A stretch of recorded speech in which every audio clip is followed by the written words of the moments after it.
Hey everybody, welcome back to the Miniac, and today I am starting a series I'd like to call the definitive guide to understanding the Mini Cooper.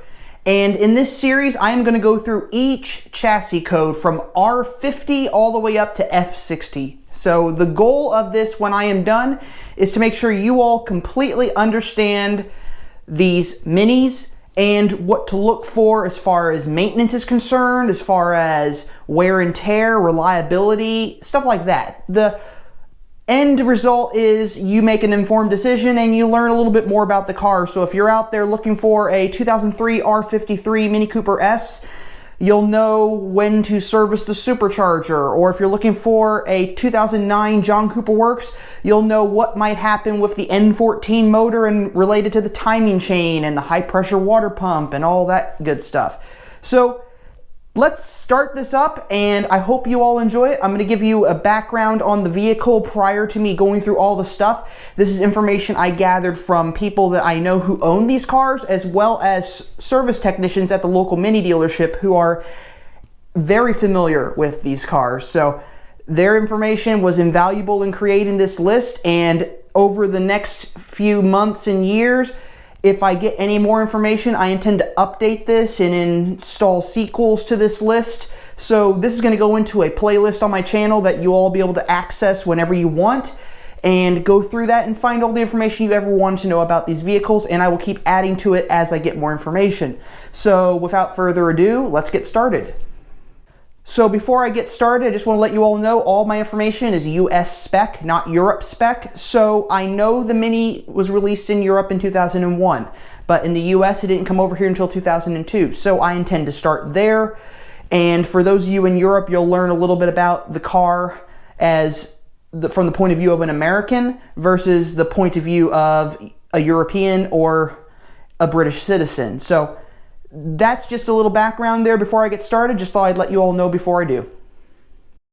So to start off this series, we start with the R50, the Mini Cooper. It was produced from 2002 to 2006 in the US market. It was designed by Frank Stevenson. The car was built at Plant Oxford in Cowley, England.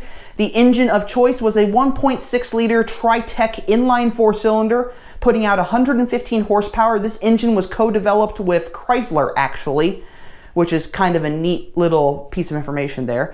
Transmission choices were a ZF VT1F CVT, continuously variable transmission, or at the time a Midlands Rover R65 5-speed manual, which was in the vehicle from 2002 to 2004. In 2005, when they facelifted the vehicle, they installed a Getrag 52BG 5-speed manual gearbox. Those were the two transmission choices. So let's get into what you should look for as far as maintenance and worries that might pop up with these vehicles. Oil leaks. Yes, the first generation Mini had lots of oil leaks as the cars got older, and as a service advisor once told me, if your first generation Mini wasn't leaking oil, it wasn't British. Well, oil leaks are usually nothing to be too concerned about as long as your car is not the Exxon Valdez. If it is, I suggest you get it into the dealership or a nearby shop as quickly as possible, preferably a shop that has experience with Minis. So get those oil leaks taken care of. Power steering pump leaks, they were known to happen on the cars as they got older. Look into those things. Suspension mounts and bushing issues, those tend to fail over time, especially as the car gets higher in mileage. Those need to be looked at regularly as well. Transmission issues, now here's where it gets tricky. The CVT transmission, the ZF VT1F transmission, had a recall on it because it was prone to failure. Some CVT Minis are still out there and driving just fine. Some are not. The only way to fix the transmission more often was to replace the transmission, and that could get expensive, which is why there was a class action lawsuit and a recall put on that transmission. So if you're buying a used R50 and it has a CVT, make sure you get the service records on the vehicle and find out if the transmission was replaced, serviced, or has had any issues at all. The other transmission was from 2002 to 2004, and that was the 5-speed Midlands. It was prone to failure and considered a very weak gearbox. So my recommendation on that, unless you don't mind that, is look at the 2005 to 2006 generation of the R50, because they used the Getrag 5-speed manual, which was a better gearbox, and you're not going to have as many problems. I also encourage you, if you're going to buy a Mini at all, get a manual gearbox. They're usually a lot easier to take care of. Sunroofs. If you have it, there's a very good chance it might leak, or the rain gutters might get clogged, which could lead to water in your footwell or rust or anything along these lines. So something you should be careful about, and something you should look at. Make sure it's not leaking, or preferably if you can avoid the sunroof. If you don't want a sunroof, get a hardtop with no sunroof at all. If you really want a sunroof, make sure the sunroof is well taken care of and not leaking, and check the maintenance records, see if it's been repaired or so on and so forth. As far as rust is concerned, I had rust around my gas cap on my R53. We're not talking about R53s today, but I did have it in that spot.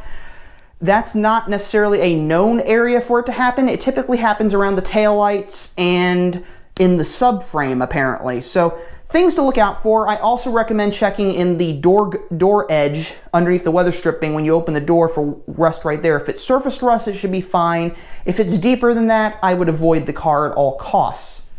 As far as fuel filters are concerned, check the change frequency on those in the maintenance records. See if it's been changed at some point in the vehicle's history, and you shouldn't have any issues with the fuel system. As far as the brakes are concerned, a recommendation from a friend of mine: clean and grease the brake caliper slide pins with every pad change for even wear. If you don't do that, there's a very good chance the inner brake pads will wear faster than the outer brake pads. So that's something he recommends you do, and it's something that will keep the longevity of the car good. It'll help the car last longer, basically. As far as other suspension issues that are known, the rear lateral control arms have been known to be weak and can buckle or break. So check those for bends or damage, and if they are, replace them. Electrical power steering was recalled due to failure without warning, so check the power steering pump as well and the electric power steering system. Make sure everything's working correctly, because you don't want that to fail while you're on the highway or making a turn, because it'll make it very difficult to drive the vehicle and possibly to crash.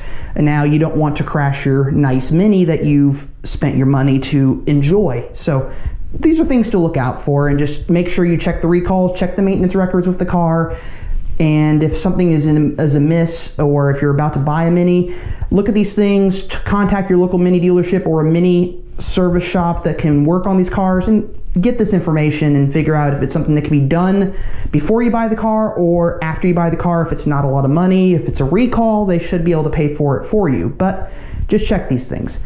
Some other issues: strut mounts. The strut towers are prone to mushrooming, especially if you hit certain bumps hard enough. The bushings were known to tear as well, and I've replaced my share of bushings. So as far as strut towers, to reinforce them, I recommend strut tower defenders, which are available from M7 Tuning and Craven Speed. I use the ones from Craven Speed. I highly recommend them. They're really durable, but either one will do the job, and it'll keep the strut towers from mushrooming. It'll actually push the metal back into place should your towers already be mushroomed.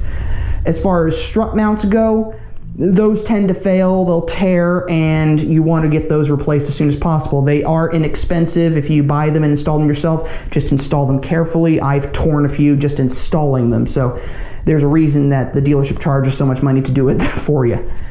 As far as engine mounts are concerned, I wanted to mention this. The 2002 to 2004 Minis used a rubber engine mount on the passenger side. The 2005 to 2006 used a canister mount. Now, the canister mount was a rubber ring filled with oil inside, and the problem with those things is with the engine rocking back and forth, if it rocked hard enough, it would tear them out and all that oil would leak out. I had evidence of that happening in my Cooper S, and it happened again in a later engine mount when I had it installed. Apparently it happened several times in this car, so I finally installed a different mount. As far as the convertible goes, the R52 Cooper convertible was produced from 2005 to 2008. Now with that car, follow everything I've mentioned with the R50 Cooper as far as maintenance is concerned and recalls and things to look at, but also take into consideration it has a convertible top. It's slightly more complex. Things you got to look out for are the sunroof portion of the power sunroof or the power top, because that could possibly jam or have an issue. Also look at the function of the convertible top. Make sure it's working correctly. Make sure there's no tears. Make sure everything is in operational order. Check to see how many hours of use the convertible top has. I'm not exactly sure how that is checked, but if it's been used quite frequently, it could be worn out. It might be time for a new convertible top. It might be time for a new motor for your convertible top. These are just things to look out for. Anyway, I'm going to start working on an R53 video, a definitive guide on what to look for with that car, but I hope you enjoyed this video. If you did, leave a like below. Don't forget to comment. I read your comments all the time, and I will comment and I will reply back to as many as I can. If you haven't already done so, don't forget to subscribe to the channel and click the little notification bell. I upload videos every Monday, Wednesday, and Friday at 2 p.m. And as always, I just want to remind you all that life is too short to drive a boring car, so drive the Mini. I'll catch you later.